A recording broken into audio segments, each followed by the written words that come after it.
시청자 여러분 안녕하십니까. 금요일 아침 뉴스퍼레이드 이상목입니다. 자, 오늘 뉴스퍼레이드 밤사이 날아든 낭보로 시작을 하겠습니다. 소설 채식주의자로 잘 알려진 이 작가 한강 씨가요, 올해 노벨문학상을 수상하는 쾌거를 이뤘습니다.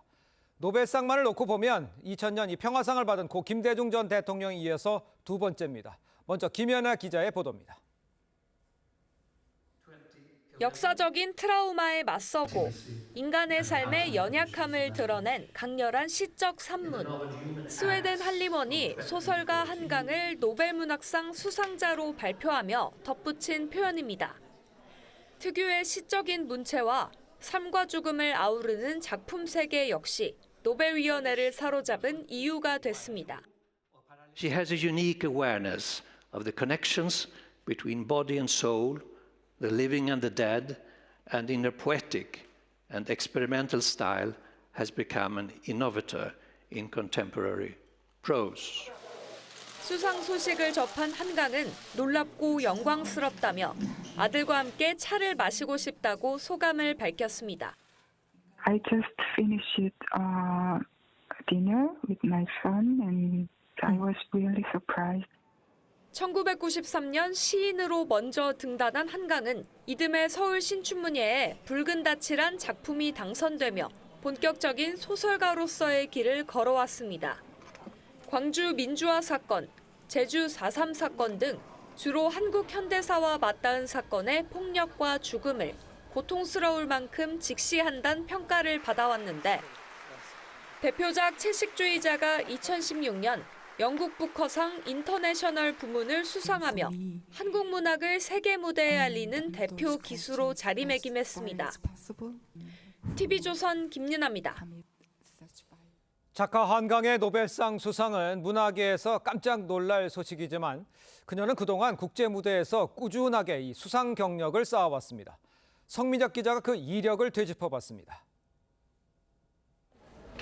소설가 한강이 전 세계에 이름을 알린 작품은 채식주의자입니다.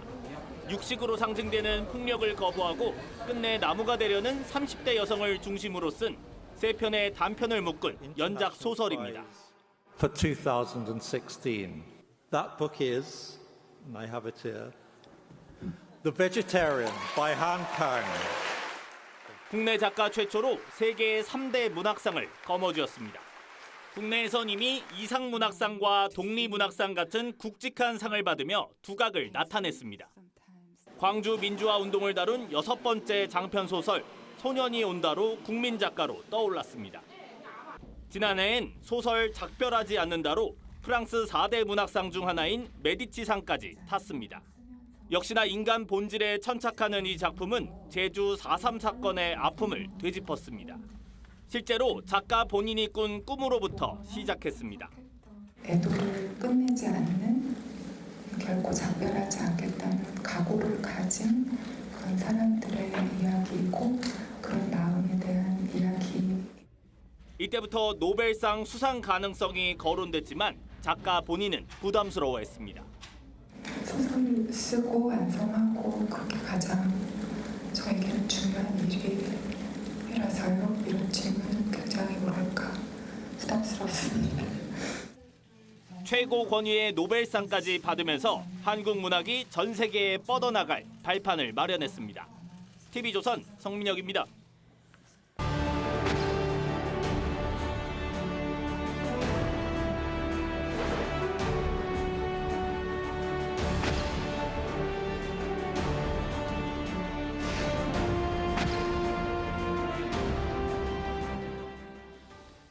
자, 전해드린 대로 이 소설가 한강, 한국인 최초로 노벨 문학상을 수상하는 쾌거를 이뤘습니다. 네, 관련 내용 김주영 국제부 기자, 최진영 변호사와 함께 자세히 짚어보도록 하겠습니다. 네, 안녕하세요. 안녕하십니까. 네, 반갑습니다. 일단 한국인이 노벨상을 수상한 것은요, 2000년 김대중 전 대통령이 노벨 평화상을 탄 후에 두 번째 수상입니다. 자, 역사에 남을 위대한 업적이다 이렇게 볼 수 있는 거죠. 한강의 기적.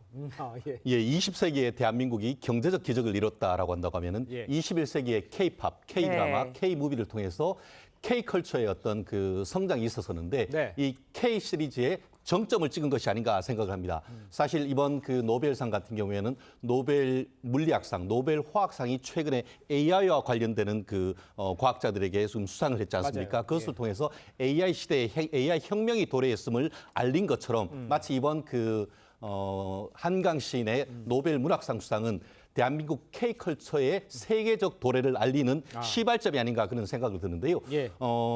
그 한강 작가 같은 경우에 네. 연대 89학번으로서 저랑 나이가 비슷한 시대를 사는 사람으로서 그래요? 1990년대에 사실 우리가 그 유럽을 비롯해서 어떤 세계 여행의 예. 자율화가 있었습니다. 어떻게 보면은 X 세대로서 대한민국을 넘어서 전 세계를 무대로 해서 자양분을 빨아들인 다음에 21세기 초입에 어떻게 보면 대한민국의 문학을 세계에 알렸다라는 점에서 정말 대단한 낭보가 아닌가 생각을 합니다. 그렇습니다. 네, 작가 한강 앞서서 이제 맨 부커상이라든지 세계적인 문학상, 권위를 가진 문학상을 수상하기도 했는데 어떤 작가인가요?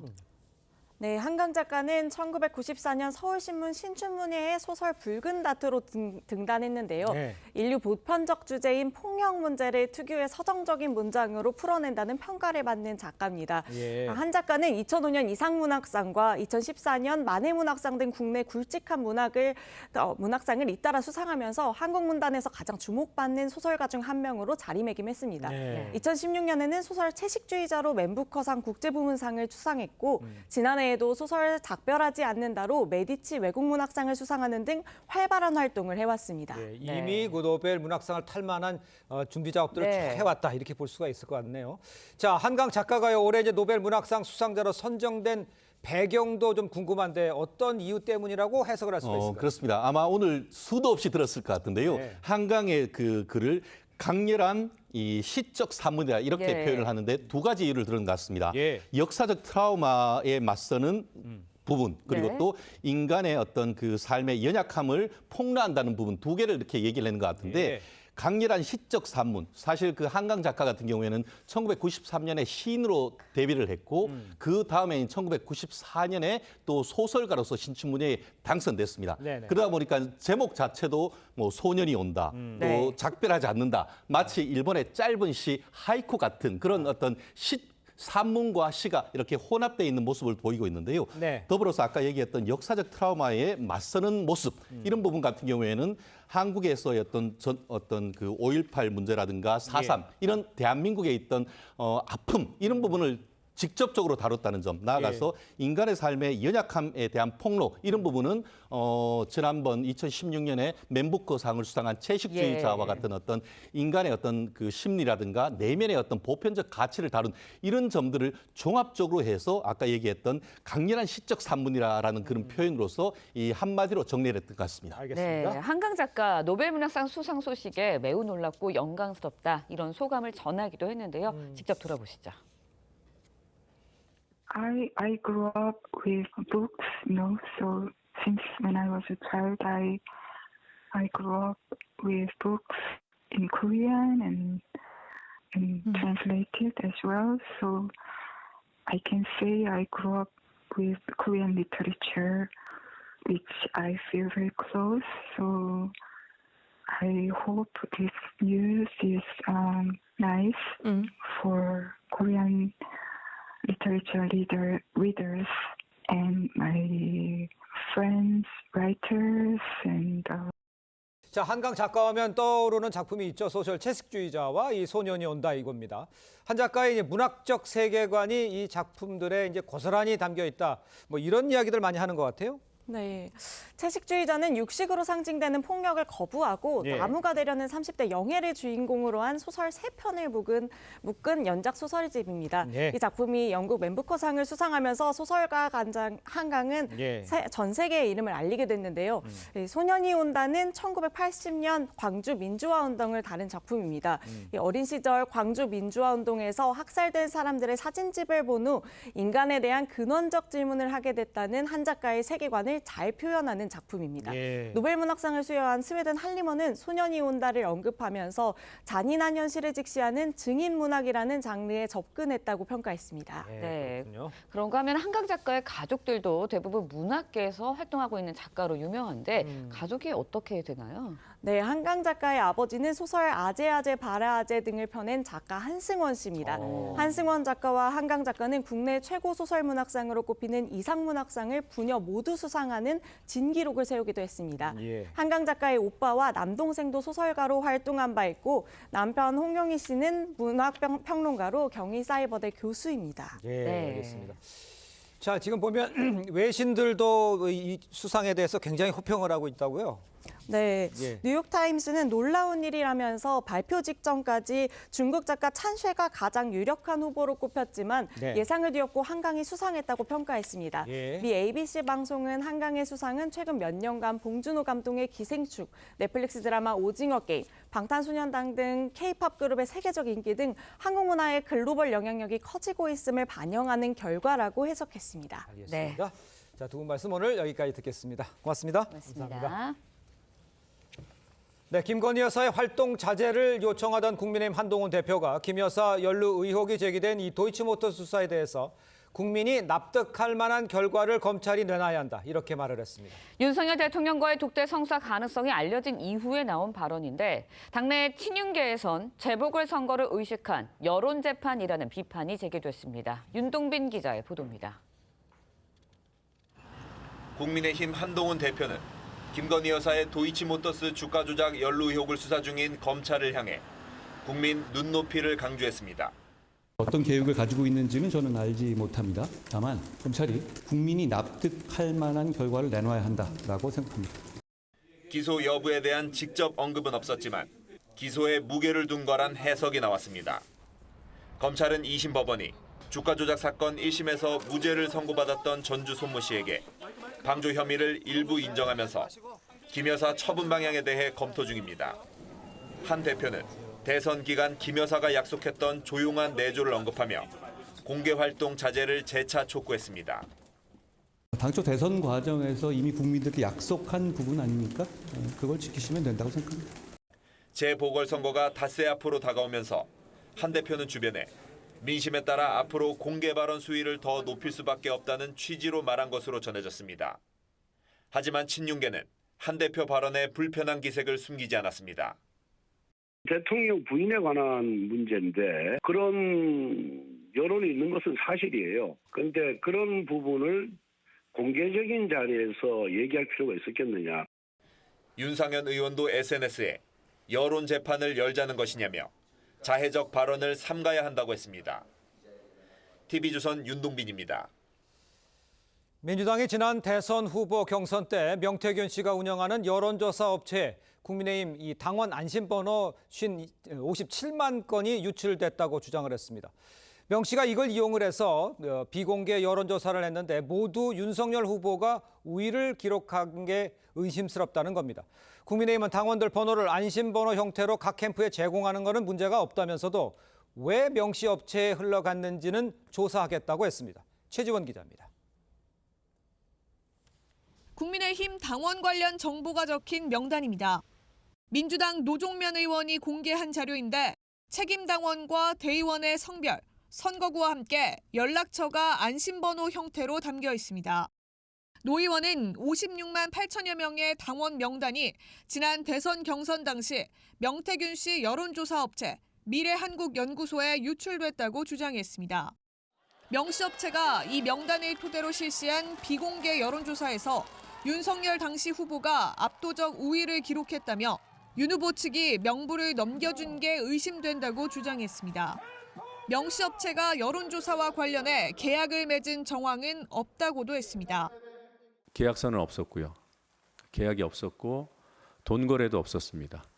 이건 법률 위반으로 판단이 되는데 국민의힘은 당원 안심번호는 모든 경선 후보에게 제공되는 것이라고 설명했습니다. 다만 이 명단이 명 씨에게 전달된 경위 등은 조사해 엄중 조치하겠다고 했습니다. 어떻게 해서 명태균이한테 넘어갔는지 어떻게 활용을 했는지 하는 부분에 대해서는 우리가 한번 조사를.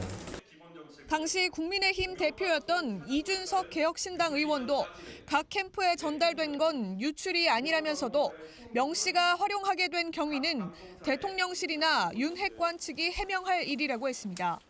TV조선 최주원입니다. 자, 앞서 전해드린 대로 국민의힘 한동훈 대표가요, 김건희 여사 의혹 관련해서 연일 이 강경한 입장을 밝히고 있는 상황입니다. 노동일 파이낸셜 뉴스 주필 이승훈 더불어민주당 전략기획위 부위원장과 함께 정치권 소식 지금부터 자세히 짚어보겠습니다. 안녕하십니까? 안녕하세요. 네, 반갑습니다. 자, 한 대표 김 여사의 도이치모터스 주가 조작 의혹 관련해서 검찰이 국민이 납득할 만한 결과를 내놓아야 한다, 이렇게 말을 했습니다. 목소리를 직접 다시 한번 들어보겠습니다. 검찰이 어떤 계획을 가지고 있는지는 저는 알지 못합니다. 다만 검찰이 국민이 납득할 만한 결과를 내놔야 한다라고 생각합니다. 그리고 제가 무슨 김건희 여사님을 공격하거나 비난하는 것이 아닌데요. 그렇지 않습니까? 저는 국민의 눈높이에 맞는 정치가 필요하고 우리 국민의힘 그런 정치를 해야 된다라는 말씀을 드리고 있을 뿐입니다. 자, 국민이 납득할 만한 결과를 내놓아야 한다. 이 한 대표가 전날 공개적으로 김 여사가 공개 활동을 자제해야 한다고 발언한 데 이어서 또다시 이런 언급을 한 거죠. 발언 내용, 또 최근의 행보, 어떤 의미로 해석을 할 수가 있을까요? 글쎄요, 뭐 한동훈 대표가 늘 얘기했지 않습니까? 민심을 가장 중요시해야 한다고 하고, 예. 뭐 국민 눈높이도 늘 하던 얘기입니다. 뭐 그런데 한동훈 대표가 김 여사의 기소 문제에 관해서 이런 얘기를 질문을 받고 얘기한 걸 보면, 맞아요. 이게 만약에 국민 눈높이에 맞는 얘기를 한다고 하면, 결론을 내려야 한다고 하면 불교사면 안 된다, 이런 얘기한 것처럼 들리잖아요, 사실은. 예. 그 맥락을 따져보면. 예. 그러니까 저 또 국민 눈높이라는 말을 했기 때문에 조금 뭐 참고할 만한 부분이 있지만 굳이 해야 할 필요가 있었느냐. 여당 대표라면 법과 원칙에 따라서 증거와 법리에 따라서 객관적으로 확실한 납득할 처분을 해야 된다, 이렇게 얘기하지. 예. 국민의 눈높이에 맞는 처분을 이렇게 꼭 기소해야 된다, 이런 얘기 나오는 것처럼 되잖아요. 네네. 그런데 저는 누가 무슨 얘기를 하더라도 중요한 것, 본질적인 건 검찰이라고 생각합니다. 도대체 여태까지 이 얘기가 나온 지가 얼마나 됐는데 지난 정부 때부터 문제됐던 거 아닙니까? 아직까지 결론을 못 내리고 눈치를 보고 있는 거라고밖에 볼 수 없는 것이고요. 예. 행여라도 정말 뭐 검찰이 정치권, 특히 대통령의 눈치를 보면서 뭐 증거가 분명한데도 이걸 불기소한다거나 아니면 또 여론의 눈치를 보면서 검찰이 부담스러우니까 일단 기소해버리고 법원의 판단에 맡길 거야, 이렇게 하는 거 둘 다 바람직하지 않다고 생각합니다. 예. 말 그대로 증거와 법리에 따라서 눈치 보지 말고 어느 쪽이든 눈치 보지 말고 확실한 처분을 객관적으로 해야 된다고 생각합니다. 알겠습니다. 기소를 하란 뜻으로 들릴 수 있기 때문에 적절치 않다라는 얘기를 하신 것 같아요. 무슨 의미는 알겠지만 같은 생각이세요? 뭐 의미는 당연히 기소해야 된다, 이 말인 것 같고요. 한동훈 법무장관이 본인이 법무장관으로서 많은 보고를 받았지 않겠습니까? 네네. 그 보고를 받았을 당시에 법리라든가 증거에 비춰봤을 때 김건희 여사에 대한 도이치모터스 주가 조작 사건은 기소하는 게 맞겠다라고 이미 판단을 한 것 같고요. 그런 얘기를 한 것 같습니다. 다만 이제 국민의 여론이라든가 이런 것들을 살펴보면 김건희 여사에 대해서 기소를 하지 않으면 안 된다라고 하는 여론이 굉장히 강하고요. 네네. 또 그게 특혜라는 여론이 강하고요. 예. 또 최근에 보면 윤석열 대통령에 대한 권위도 떨어졌습니다만 검찰총장과 중앙지검장에 대해서 국민들이 별로 관심이 없거든요. 왜 그러냐면 아니 대통령이나 대통령의 부인에 대해서는 그냥 대통령의 하수인처럼 대통령을 위해서 또는 부인을 위해서 행동하고 있다라고 보고 있기 때문에 이런 권위가 계속 떨어지는 것에 대해서는 검찰 스스로 경계해야 될 것으로 보여지고요. 오히려 엄격해야 될 대상에 대해서 너무 관대하고 너무 오랫동안 방치하고 있기 때문에 이 상황을 계속 놔둬서는 국민 눈높이에 맞지 않아서 국민의 신뢰를 잃을 수밖에 없다. 이런 의미로 한동훈 대표가 얘기한 것으로 알겠습니다. 보여집니다. 한동훈 대표가 얘기한 의미는 그렇고 검찰이 이거에 대해서 빨리 결정을 내려야 된다, 뭐 그런 뜻으로 해석을 하면 되겠습니까? 그렇죠. 더 이상 하지 않는다라고 한다면 신뢰를 잃을 것으로 알겠습니다. 보여집니다. 검찰도 이제 결과를 내놔야 되겠죠. 그런데 이제 이게 이제 복잡하게 글쎄 이제 검찰이 법과 원칙에 따라서 해야 되는데 이 문제 이제 해결을 어떻게 하느냐의 문제에 따라서 수사심의위원회로 넘겨서 거기에 판단을 받아보는 건 어떻게 했느냐라는 안도 있어요. 그거는 괜찮은 안이라고 생각하십니까? 뭐 어떻게 저는 언제도 말씀드렸지만 이렇게 정치적으로 민감한 사안, 예. 특히 논란이 많이 되는 사안, 국민의 주목을 받는 사안 이런 것들은 뭐 검찰이 들고 있는 증거가 뭔지 아무도 모르지 않습니까? 네네. 그러니까 그런 거는 지금 우리 그 제도의 사에서 수사심의위에 넘겨서 결론을 내려보는 것도 좋다고 생각합니다. 예. 특히 이제 미국 같은 데서는 이제 이른바 기소 배심, 대배심이라고 하는 것은 그 배심원들 뭐 일반 국민들을 모아서 거기서 검찰이 증거를 제시하고 이걸 기소하는 게 바람직하냐 아니냐를 결정하는 그런 제도가 있거든요. 예. 우리나라 수사심의위원회가 그런 걸 딴 거라고 보여진다면 네네. 특히 이런 것들은 만약 검찰이 정말로 뭐 이런저런 눈치를 보면서 결론을 내리기 버겁다면 수사심의위에 넘기는 것, 그것도 한 바람직한 방법이라고 생각합니다. 알겠습니다.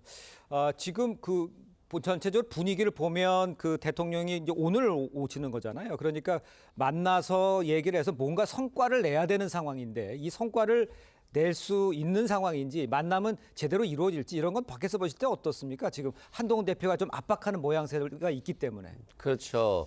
근데 실은 만나려고 한다면 보궐선거 전에 만나야 되는 거잖아요. 예. 그래서 보궐선거 전에 국민의힘이 변하고 있고 대통령이 변하고 있어서 뭔가 긍정적인 메시지를 줘야 되는 것인데 예. 한동훈 대표 바쁠 테니까 보궐선거 후에 보자. 이건 보궐선거 결과에 대해서는 국민의힘이 관심이 없다. 뭐 이런 취지인 것 같아요. 예. 그래서 이 부분은 한동훈 대표가 굉장히 부정적으로 생각하는 것 같고요.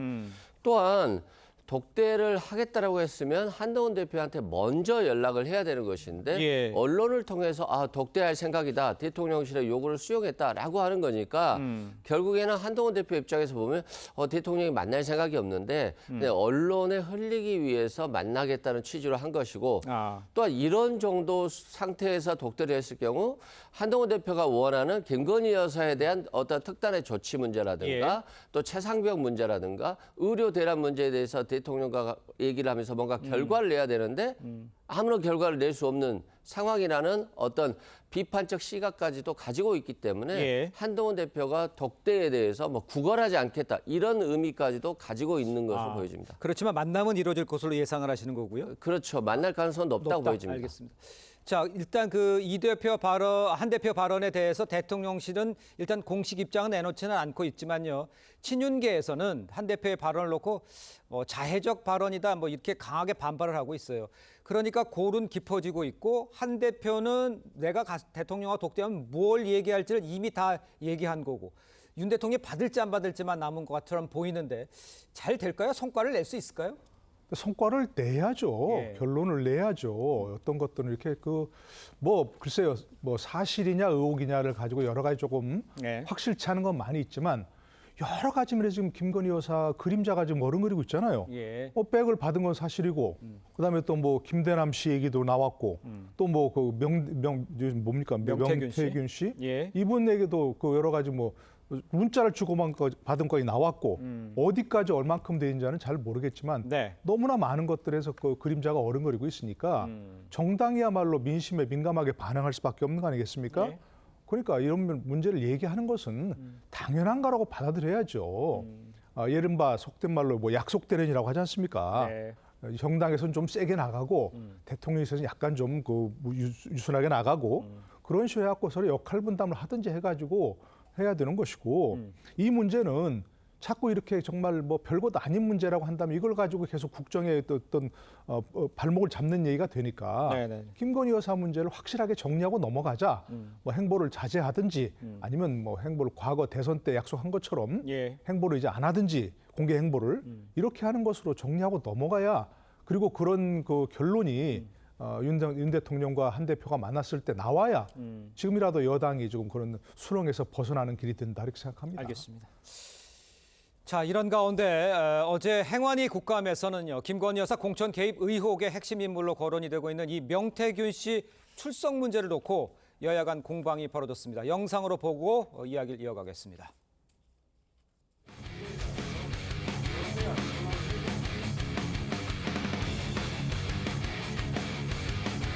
언론에는 자기 할 말을 다 하면서 정작 국민의 대표기관인 국회에는 정인 출석을 거부하고 있습니다. 민주당이 입맛에 맞는 2명만 동행 명령장을 발부하겠다고 합니다. 과연 이것이 형평에 맞는 동행 명령장입니까? 명태균 씨의 말이 만약 사실이라면은 윤석열 후보는 대선 때 줘야 될 여론조사 비용을 갚지 않고 그 대가로 공천을 해줬다. 욕심 많은 어떤 그런 정치인하고 흑풍 있는 그런 꾼 비슷한 사람이 합작을 해가지고 자신의 실속을 챙기기 위해서 대통령과 여사를 판 그런 사건으로. 자, 중앙선관위에 대한 이 국정감사에서 증인 채택 문제를 놓고 지금 논란이 벌어진 거잖아요. 변호사님, 지금 보면 이명수 그 서울의 소리는 그 동해명령죄 발행을 안 하고 지금 명태균 씨하고 김영선 전 의원에게만 보냈어요. 왜 이렇게 보낸 거라고 보면 되겠습니까? 일단 이명수 기자 같은 경우는 네. 뭐 국회에서 요청을 한다라면 본인이 나올 사람이에요. 네. 그리고 뭐 김영선 씨하고 명태균 씨 같은 경우는 최근에 굉장히 문제가 많다라고 하고 있고 또 명태균 씨가 한 달이면 대통령 하야할 수 있다, 자신이 뭔가를 가지고 있다라고 언론에 공격적으로 얘기할 만큼 그런 뭔가 국민들이 알아야 될 것들이 있다 이렇게 생각되고요. 그럼에도 불구하고 대통령실에서는 적극적으로 해명은 못한 채 뭐 2번밖에 안 만났다, 뭐 최근에는 안 만났다 이 정도 수준의 어떤 반박을 하고 있고 예. 그 반박조차도 깨지고 있지 않습니까? 그래서 결국에는 명태균 씨가 무슨 일을 했고 그리고 공천에 어떻게 개입을 했고 어떻게 여론조사를 해줬고 그 비용도 받지 않았는지 이게 정치자금법 위반이 아닌지 그래서 대통령실과 어떤 관계가 있는지 이런 예. 것들에 대해서 해명이 필요하기 때문에 야당에서는 불렀다라고 생각합니다. 예, 근데 변호사님 그 문제를 제가 질문드린 게 아니라 그 내용은 저희가 이제 알고 있는 거고 동행명령장 발부됐다고 그래서 오는 상황이 아니고 발부만 되고 결론적으로는 오지 않았잖아요. 왜 이런 일을 하는 거냐는 걸 제가 여쭤보는 겁니다. 아, 네. 그러니까 실은 동행명령장을 발부한다 할지라도 명태균 씨 입장에서 보면 실은 협조할 생각이 없을 거예요. 그러니까요. 특히 김영선 씨도. 예. 그럼에도 불구하고 명태균 씨가 언론에 대고 계속해서 인터뷰를 하고 있기 때문에 형식상이나마 명태균 씨가 오는 게 맞기 때문에 아마 동행명령장을 발부한 게 아닌가 싶고요. 예. 사실상 뭐 기피하고 있기 때문에 동행명령장에 따라서 국회에 올 가능성은 없어 보입니다. 알겠습니다. 일단 그 야당에서는 명태균 씨와 관련 의혹을 놓고요. 제2의 국정농단 사태라 이렇게 주장을 하고 있는 상황입니다. 이게 지금 비교가 되는 상황입니까? 그거하고 어떻게 봐야 됩니까? 글쎄 선거 과정에서 일정 역할을 한 것은 분명해 보입니다. 예. 그런데 그걸 가지고 국정농단이라고 얘기하는 건 조금 성급한 거 아닌가 싶고요. 윤석열 당시 후보와 이준석 대표가 만난데도 명태균 씨가 역할을 했다는 거죠. 예. 그 당사자들의 얘기로 보면 맞는 것 같고요. 예. 김종인 비상대책위원장과 윤석열 후보가 만날 때도 역할을 한 것 같고. 예. 또 이준석 대표와 뭐 홍준표 전 시장이 만날 때도 일정한 역할을 한 것 같고 그런 것들 하다 보면 쭉 훑어보면 네네. 선거 과정에서는 뭐 어떤 역할이든 뭐 중요하다고 할 수 있는 그런 역할을 한 거는 사실이고 보이고요. 네네. 그러니까 만약 그 과정에서 무슨 뭐 예를 들어서 아까 얘기한 대로 돈을 받아야 되는데 안 받았다든가 이런 것이 있었다면 그건 그 나름대로 법적인 책임을 져야 할 문제가 있을 걸로 보입니다. 네네. 그런데 그 이후에 윤석열 대통령이 대통령이 된 이후에 무슨 일을 했느냐, 뭐 공천에 얼마나 개입했느냐, 또 국정에 정말 개입을 했느냐, 무슨 이권에 개입을 했느냐 이런 문제들은 아직 확실하게 나온 건 없는 것 같거든요. 네네. 그러니까 이걸 갖다가 뭐 명태균 씨의 역할을 분명히 하는 것 필요해 보이긴 하지만 예. 그렇다고 그것이 국정 개입이냐, 국정농단이냐 이렇게 단정하는 건 조금 성급한 거 아닌가 알겠습니다. 싶습니다. 지금 말씀하신 것이 무슨 뜻이냐면 이제 선거 전에 만날 수도 있고 뭐 만나서 여러 사람들하고의 관계가 있는 거는 사실이다라고 말씀했지만 공적인 책임 있는 위치를 맡아서 하는 일이 없기 때문에 그 얘기를 좀 지적하시는 것 같아요. 지금 보시기에 명태균 씨가 하는 모든 발언들, 계속 쏟아내는 발언들, 신빙성에 대해서는 어떻게 평가하세요? 신빙성이 일부는 있는 것 같고요. 네. 일부는 자신이 구속될 것이 두려워서 오히려 공격적으로 하는 것 같습니다. 그래서 예. 뭐 반반이라고 생각되지만 가장 중요한 건 김영선 씨가 윤석열 대통령에게 명태균 씨를 소개했고 예. 그리고 명태균 씨가 대통령과 계속 연락하면서 여론조사를 해주고 그 결과를 보고하고 그리고 그 여론조사 비용을 대지 않았다는 건데 심지어 그 여론조사의 결과들이 다른 여론조사에 비해서 윤석열 후보의 여론조사 결과치가 굉장히 튀는 결과가 나왔다는 거거든요. 예. 결국에는 당원 명부를 유출받아서 여론조사를 왜곡적으로 하고 그 결과들이 만약 언론에 공표됐을 때는 윤석열 후보에 대한 밴드웨건 효과가 있을 수 있거든요. 네네. 그래서 이런 부분에 대해서는 굉장히 불법적인 부분이 있어서 예. 이것에 대해서는 한 국민의힘 입장에서도 감사를 해야 될 것 같고요. 그리고 이게 공천이 그 대가로서 제공된 것이 아닌가 예. 예. 이런 부분까지도 감사가 필요한 상황입니다. 알겠습니다. 이준석 의원하고 김종인 전 의원하고 이제 얘기를 하면 조금 대통령실에서 나온 말이 조금 다른 건 있긴 하지만 이런 문제가 불거졌을 때 대통령실의 대응이 조금 늦고 타이밍이 좀 안 맞다. 이런 좀 천천히 하는 거 아니냐. 이런 지적에 대해서는 어떻게 생각하십니까? 저는 천천히 한다 그것보다는 오히려 성급하게 대응하는 게 문제라고 생각합니다. 오히려 성급하게 대응하는 아니 이걸 이 문제를 예. 전모를 다 아는 사람은 네네. 윤석열 대통령, 김건희 여사 뭐 그 정도일 거 아니겠습니까? 네. 근데 지금 대통령실에서 대개 나오는 것은 정진석 비서실장이나 예. 아니면 뭐 정부수석 쪽에 나오는 얘기 같은데 네네. 그분들은 전모를 모르는 분들이에요. 선거 과정에 개입을 하지 않았기 때문에. 예. 그런데 그분들이 자꾸 어떤 단편적인 비판이 있으면 그거에 대해서 대응하고 나중에 가서 그게 사실이 아니다. 이렇게 나오니까 예. 마치 조직적으로 거짓말하는 것처럼 들려버리잖아요. 예. 그러니까 이런 문제 자꾸 나오면 윤석열 대통령과 김건희 여사가 마주 앉아서 전모를 확인하고 그에 대해서 정직하게 인정할 건 인정하고 사실이 아닌 건 짚어나가고 그렇게 해야지 단편적으로 대응을 하니까 나중에 가서 또 이준석 이준석 의원이 그거 사실이 아니다라고 증거를 제시하잖아요. 그러니까요. 그러니까 마치 거짓말하는 것처럼 들리잖아요. 예. 이런 대응이 저는 문제라고 생각합니다. 알겠습니다. 자, 다음 소식도 짚어보겠습니다. 국정감사 사흘째인 어제도요, 김건희 여사를 둘러싼 이 공방 곳곳에서 벌어졌습니다. 문체위에서는 민주당 양문석 의원이 김 여사가 참석한 국악 공연을 기생에 빗대는 듯한 표현을 해서 논란이 됐습니다. 직접 들어보겠습니다. 이분들이 기생인가요? 자기 기생집으로 만들어 놓은 거잖아요. 이게 사극에서 나오는 정승 판사들 앞에서 공연하는 그런 모습과 똑같은 거 아니에요? 지금 도대체 어느 시대에 사시는 겁니까? 진짜. 기생이라고 저희가 생각의 그 사유가 연결되기를 절대 바라지 않습니다. 국악하시는 분들이 굉장히 모멸감을 느끼실 만한 표현이실 수 있기에 동의하지 않는다는 말씀 드리면서 기생집, 공연 상납, 이건 좀 너무한 거 아닙니까? 제가 좀 지나칩니까? 아니 글쎄, 저도 정말 지나치다고 생각하는데 저 말씀이 아니 국악 공연을 하면 기생집이 되나요? 이건 말이 안 되는 것이고 예. 정말 사과해야 할 필요가 있지 않나 싶고 그래서 김건희 여사가 참석한 그 간담회에서 공연을 했는지 예. 아니면 김건희 여사를 위해서 그런 공연을 했는지 공연을 하는데 김건희 여사가 참여한 건지 이렇게 여러 가지 문제를 지적할 수 있다고 생각합니다. 네네. 그런데 문제를 지적하더라도 정말 국민의 대표답게 조금 품격 있는 말씀을 해야 되는 거 아닙니까? 예. 저기는 안 나왔는데 거의 욕설을 했잖아요. 나중에 뭐 GXX 하면서 이렇게. 왜 저렇게 하시는지 이해가 안 가요. 정말 그리고 왜 그 국정감사장에서 같은 말을 지적하더라도 저렇게 소리를 지르면서 꼭 그런 말씀을 해야 그것이 정말 제대로 된 지적인지 예. 정말 의문을 제기하지 않을 수 없습니다. 알겠습니다. 지금 말씀하신 것처럼 국감이니까 문제가 있으면 지적하는 건 맞죠. 근데 지금 표현이라든가 좀 모멸감을 느끼게 한다든가 이런 일이 계속 반복되는 건 어떻게 평가하세요?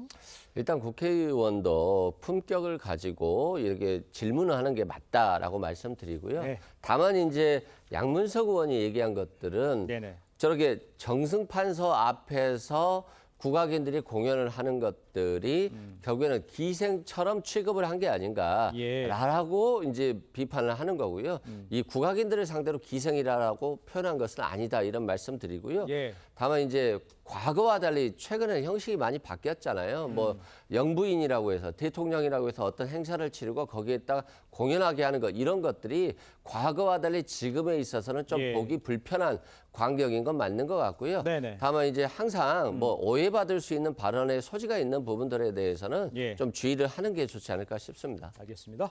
자, 오늘 두 분 말씀은 여기까지 듣겠습니다. 고맙습니다.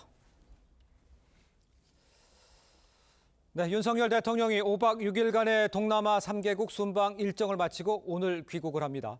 라오스에서의 마지막 윤 대통령 18개 나라가 모이는 이 동아시아 정상회의 EAS에 참석을 합니다. 미국 국무장관과 러시아 외교장관도 함께하는 가운데 윤 대통령이 북한 관련 메시지를 내놓을지 관심이 모아집니다.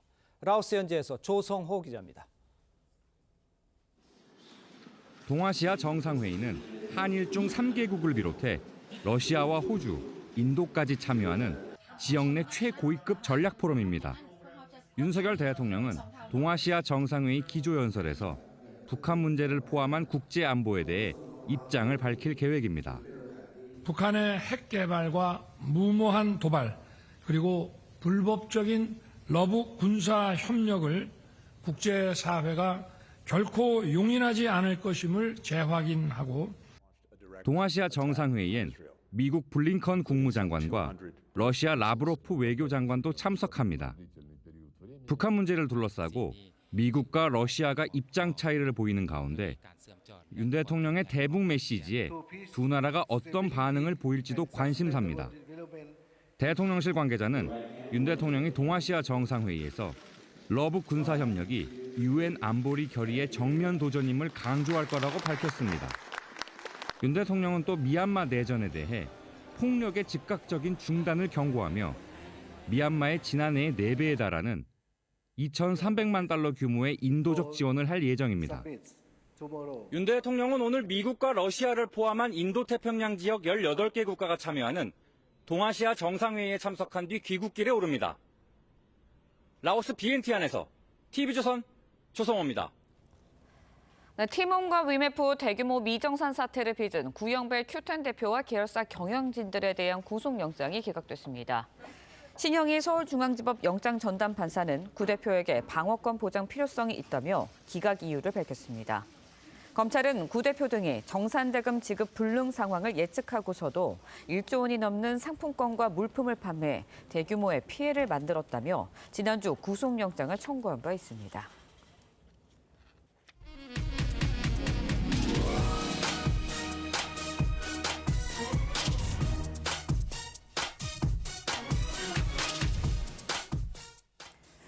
네, 미국 남동부 플로리다주를 관통한 허리케인 밀턴으로 최소 10명이 사망했습니다. 현지 시간 10일 미 국토부 장관은 밀턴에 동반된 토네이도 등의 여파로 최소 10명이 숨진 것으로 보고받았다고 밝혔습니다. 지난달만 허리케인 헐린으로 큰 피해를 입은 플로리다주는 강풍과 기록적인 폭우로 메이저리그 경기장 지붕이 뜯기는 등 또다시 피해를 입었습니다.